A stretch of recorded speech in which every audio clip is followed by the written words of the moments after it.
আজি হৈছে 22 অক্টোবৰ আজিৰ সন্ধিয়াৰ কেইটামান গুৰুত্বপূৰ্ণ খবৰ আপোনালোকলৈ লৈ আহিছো ভিডিঅটো আপোনালোকে শেষলৈকে চাওক ভিডিঅটো বহুত বেছি দীঘলীয়া নহয় শেষলৈকে চাব বুলি আশা কৰিলো শেষত আপোনালোকে ভিডিঅটো চাই কমেন্টত আপোনালোকে লিখিব কেনে পালে তো প্ৰথমটো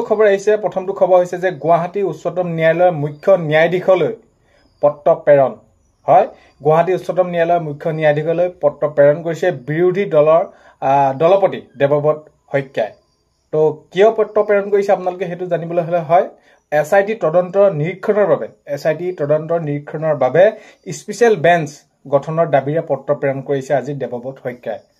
তো গুৱাহাটী উচ্চতম ন্যায়ালয়ৰ মুখ্য ন্যায়াধীশলৈ পত্ৰ প্ৰেৰণ কৰিছে বিৰোধী দলপতি দেৱব্ৰত শইকীয়াই আৰু SIT যি তদন্ত কৰি আছে যেহেতু জুবিন গাৰ্গৰ মৃত্যু হেখিনি তদন্ত কৰি আছে জুবিনদাৰ মৃত্যুৰ ক্ষেত্ৰত তো SIT তদন্তৰ নিৰীক্ষণৰ বাবে স্পেশাল বেঞ্চ গঠনৰ দাবীৰে পত্ৰ প্ৰেৰণ কৰিছে দেৱব্ৰত শইকীয়াই নেক্সট খবৰলৈ আহিছো নেক্সট খবৰ হৈছে মই পদত্যাগ কৰিলে ৰাজ্যৰ 50% আন্দোলন শেষ হৈ যাব হয়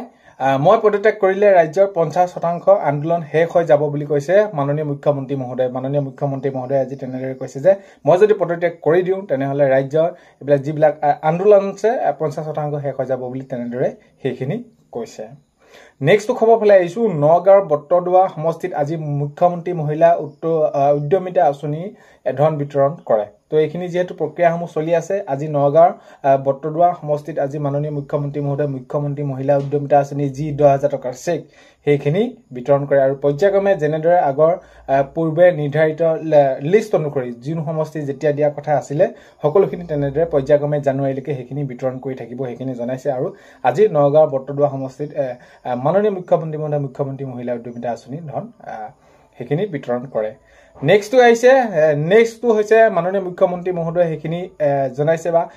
কৈছে কংগ্ৰেছৰ দিনত উৎকোচ দিলেহে চাকৰি পাইছিল এনেদৰে মাননীয় মুখ্যমন্ত্ৰী মহোদয় জনাইছে আৰু এতিয়া নিযুক্তি ক্ষেত্ৰত আপোনালোকে দেখি আহিছে কেনেদৰে পাইছে হেখিনি ক্ষেত্ৰত আৰু বিশেষ বহলাই কোৱাৰ প্ৰয়োজন নাই হেয়ালাগে শিক্ষা ক্ষেত্ৰতে হওক অসম আৰক্ষী ক্ষেত্ৰতে হওক বন বিভাগতে হওক যি হওক যেনেদৰে নহওক স্বাস্থ্য বিভাগতে হওক এতিয়া হেখিনি মাননীয় মুখ্যমন্ত্ৰী মহোদয় হেখিনি জনাইছে যে কংগ্ৰেছৰ দিনত উৎকোচ দিলেহে চাকৰি পাইছিল এনেদৰে হেখিনি জনাইছে নেক্সট খবৰ বলে আইছো জিএমচিএছত আজি হাহাকাৰ পৰিস্থিতি হৈছে যে হয় ওপিডিৰ অনলাইন পঞ্জীয়নৰ লিংক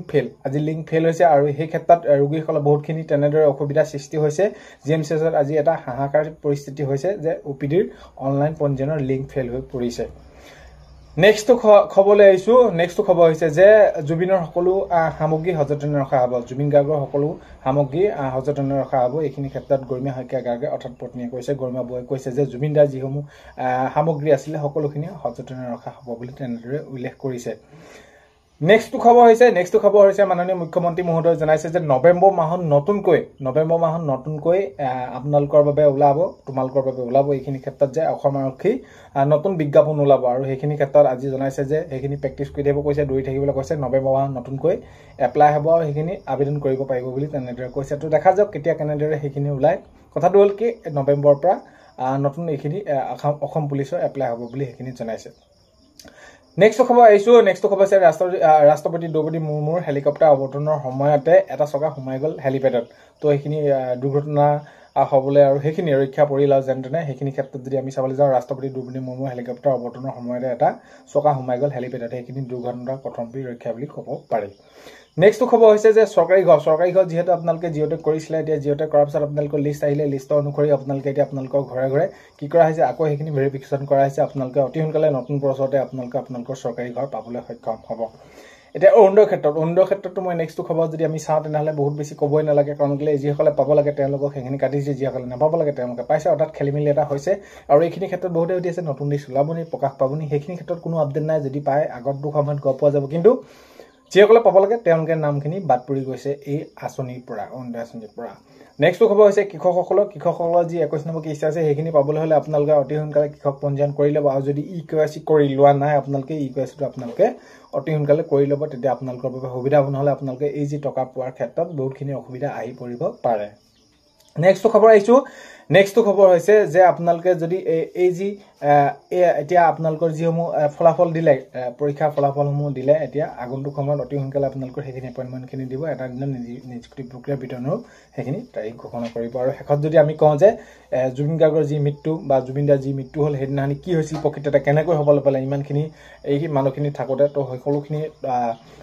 খবৰ অৰ্থাৎ ন্যায় পাব লাগে কি হৈছিল প্ৰকৃততে সকলোৱে জানিব লাগে আমি জানিব বিচাৰিছোঁ মুঠতে জুবিন দাৰ ন্যায় পাবই লাগিব তো এইখিনি ক্ষেত্ৰত তো সেয়াই আছিলে ভিডিঅ'টো শেষলৈকে চোৱাৰ বাবে বহুতে বেছি ধন্যবাদ অন্য এটা ভিডিঅ'ৰ সৈতে লগ পোৱাৰ আশাৰে আজিলৈ মানে